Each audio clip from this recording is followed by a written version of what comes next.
Based sa mga napapanood ko sa balita, ito yung mga online bullying, I think. Pagkakaintindi ko dun sa Cybercrime Prevention Act, kasi yun yung batas na pinatupad ng gobyerno para, yun nga, limitahan yung freedom mo sa social media. A law that governs cyberspace kasi it's a platform that gets abused, so kailangan siya i-regulate. Have you ever posted a rant about a politician or a specific organization online? Or have you taken a photo of your ID or your driver's license and then posted it on your Instagram or on Twitter? So if you answered yes to all of this, you might as well listen, because there's a Philippine law that governs all of it. So, hi, this is Jorell Quiben of University of the Philippines Open University, and what I'm talking about is the Cybercrime Prevention Act of 2012. This video will help us understand general precepts of the provisions of RA 10175. So, let's understand what this law is all about. First, I'll tell you a brief timeline of the legislation of the law. Next, I'll attempt to summarize the main points of the law. And lastly, how this law affects our daily lives. So I myself is not a law practitioner by profession, but as a multimedia student and a future multimedia practitioner, this will help us understand it. So keep in mind that all the resources and quotations are written on the description below for further study. So let us view the timeline. It all started in 2001 when Information Technology and E-Commerce Council, or the now considered Commission on Information and Communications Technology, or CICT, they had a legal and regulatory committee. So together with NBI Anti-Computer Crime and Fraud Division, and presidential management staff and numerous public sector consultation, the first law is in the works. According to a post by Karol and Ilagan of Philippine Center for Investigative Journalism, or PCIJ, at least 11 bills related to cybercrime prevention were filed before the House of Representatives in the 15th Congress. Senate Bill 2796 and House Bill 5808 were the counterpart bills. And the Senate was submitted jointly by the Committee on Science and Technology, Constitutional Amendments, Revision of Codes and Laws, Education, Arts and Culture, Justice and Human Rights, and Trade and Commerce. On May 11, 2011, Senator Egardo Angara, Lauren Legarda delivered sponsorship and co-sponsorship speech respectively. And the House bill was ultimately basically authored by Susan A. Yap of Tarlac. So during September 12 of 2011 up until December 13, 2011, there were discussions and interpolations made at the Senate and at the Congress. On January 24, 2012, there was an inquiry from Senator Gingona and Senator Ping Lacson.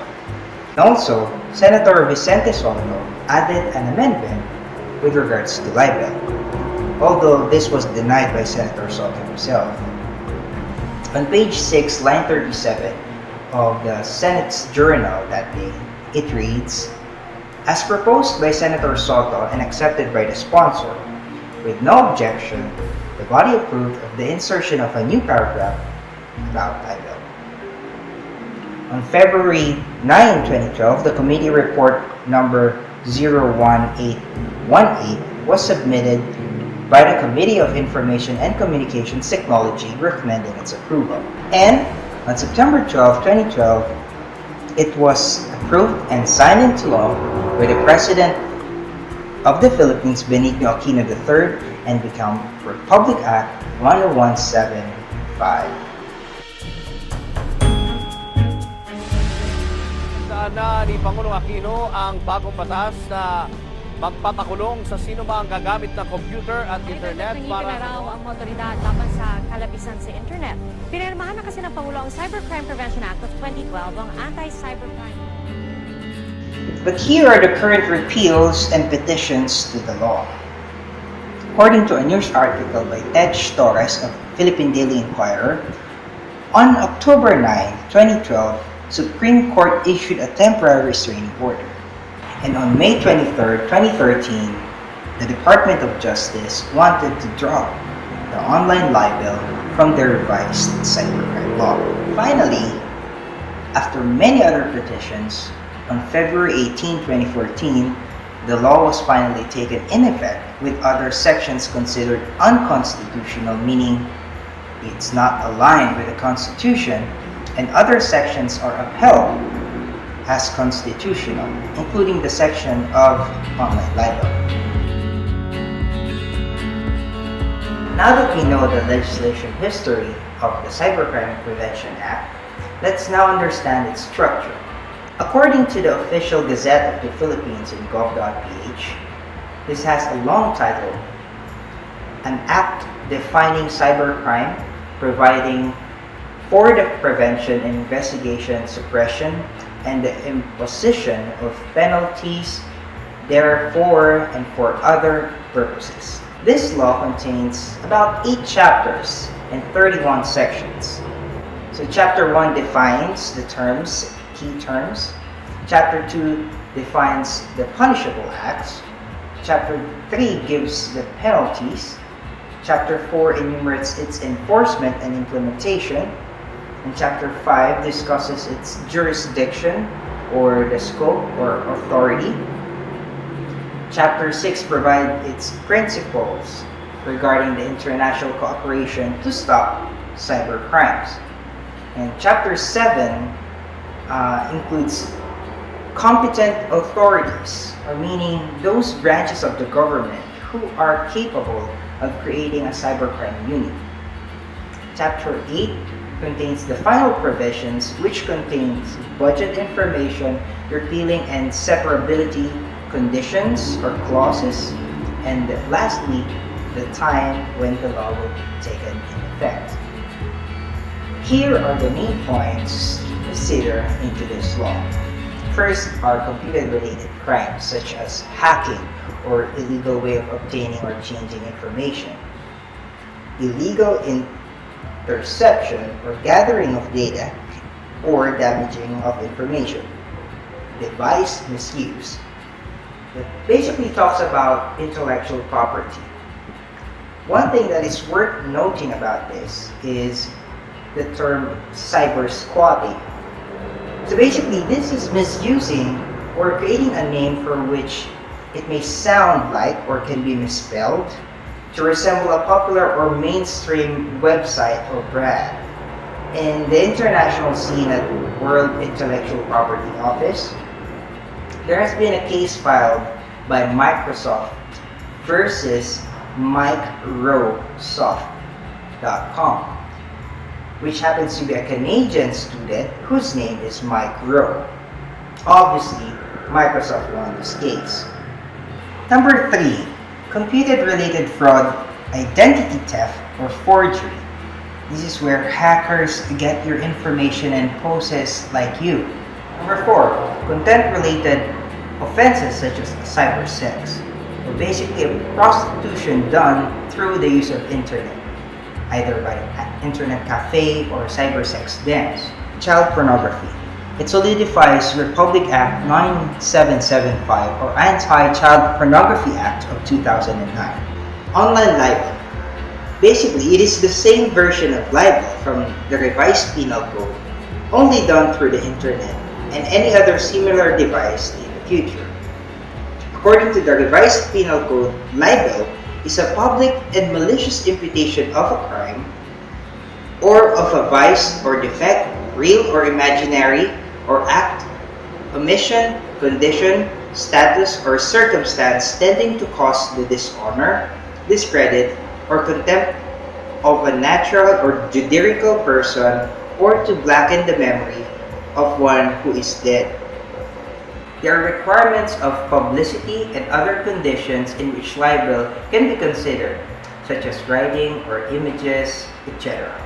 The main penalty of online libel is prison correctional maximum, or 4 years, 2 months, 1 day to 6 years.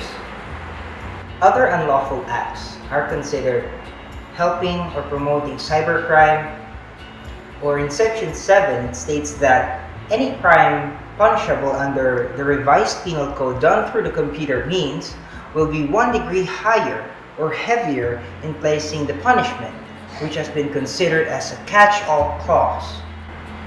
This was later considered as unconstitutional by the Supreme Court ruling on February 18, 2014, due to its double jeopardy. According to Section 19, this law can restrict or block access to computer data, which authorizes the Department of Justice to take down the post or the content that is available online on the basis of prima facie, which means sufficient to establish a fact or raise a presumption unless it is proved.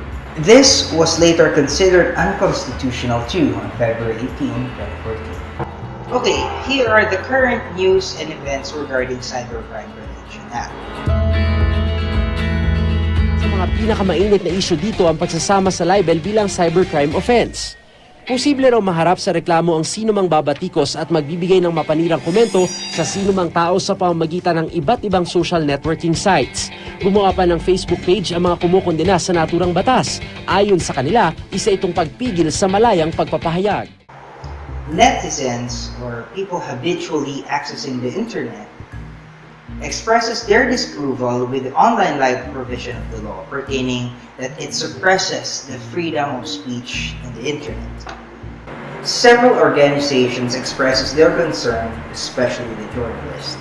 According to a GMA News article by Mark Merguenes, the National Union of Journalists of the Philippines, or NUJP, blasted the decision, calling it a half-inch forward but a century backward. Although this bill is feared by many netizens, cybercrime such as fraud and prostitution gets penalized. Suspects allegedly doing internet porn operation was seized and is on trial at NBI Cybercrime Unit in Manila. And several online libel cases were filed recently.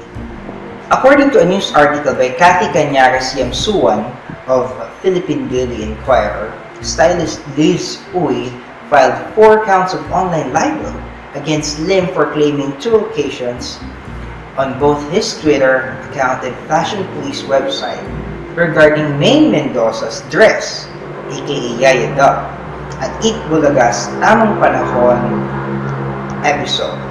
So the case is still ongoing though. Nagugat ang reklamo sa mga sinabi ni Lim sa kanyang blog at sa social media accounts tungkol sa umano'y pagpapasuot ng stylist kay Maine Mendoza ng gown at jacket na nagamit na ng iba. Giit ni Uy, hindi raw recycled at hindi pa raw nagagamit ni numan sa ibang event ang gown na isinuot ni Maine noong sa Tamang Panahon show ng Bulaga. Samantala, totoo raw na isinuot na ni Uy ang kaparehong jacket na ginamit ni Yaya Dub para sa isang magazine pictorial. Pero giit niya, hindi raw siya ang nagpasuot ng jacket kay Maine at hindi niya alam na ginamit rin ito dahil hindi siya ang stylist sa pictorial. Finally, here's my takeaway. Think before you post.